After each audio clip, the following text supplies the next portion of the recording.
दिल्ली धमाके की गूंज अभी थमी भी नहीं थी कि उत्तर प्रदेश से आई एक और हैरान करने वाली खबर, डराने वाली खबर। ग्रेटर नोएडा के औद्योगिक सेक्टर साइट 5 की एक कंपनी से निकला ऐसा राज जिसने जांच एजेंसियों की नींद उड़ा दी।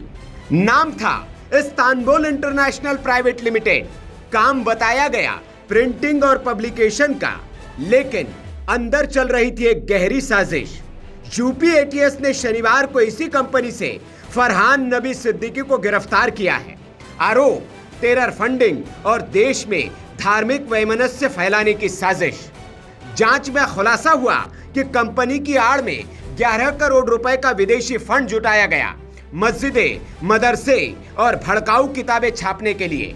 कंपनी के अंदर मिली सैकड़ों किताबें जिन पर लिखा था हुसैन हिल्मी इशिक, ये एक तुर्की इस्लामी विचारक का नाम है, और प्रकाशक हकीकत किताबें भी पब्लिकेशन, यानी हकीकत नाम की आड़ में फैलाया जा रहा था जहर का झूठ। एटीएस की रिपोर्ट कहती है इन किताबों के जरिए धार्मिक समुदायों में नफरत फैलाई जा रही थी और विदेश में पैसा भेजने वाले संगठन तुर्की और जर्मनी से जुड़े थे। जांच में चौंकाने वाली बात यह भी सामने आई कि कंपनी में मुर्गियां पाली जाती थी। हाँ, ऑफिस के अंदर ही चूजों को निकाला जाता था, फिर हलाल करके पकाया जाता था।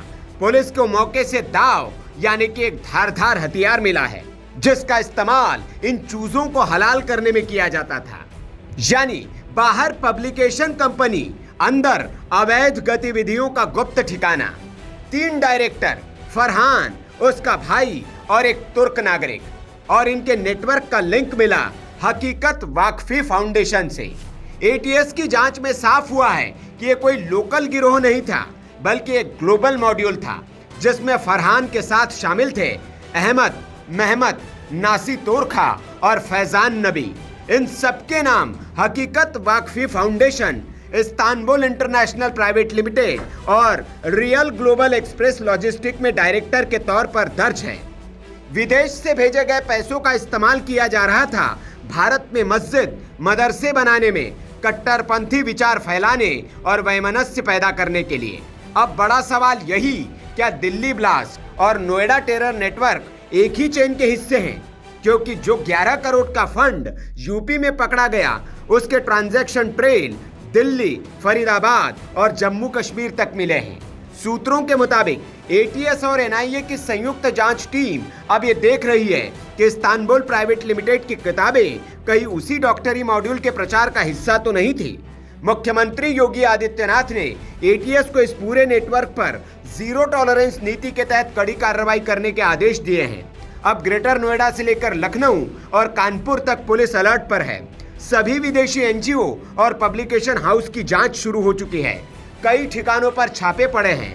फरहान के बाकी साथियों की तलाश जारी है और फंडिंग से जुड़ी हर कंपनी के अकाउंट फ्रीज किए जा चुके हैं।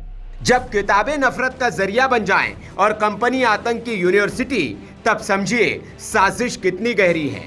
दिल्ली में धमाका हुआ और यूपी से निकला उसका वित्तीय चेहरा। यह कोई इत्तेफाक नहीं, बल्कि एक संगठित प्लान जो अब जांच एजेंसियों की पकड़ में है। Bureau report, VK news. VK news, राष्ट्र के नाम।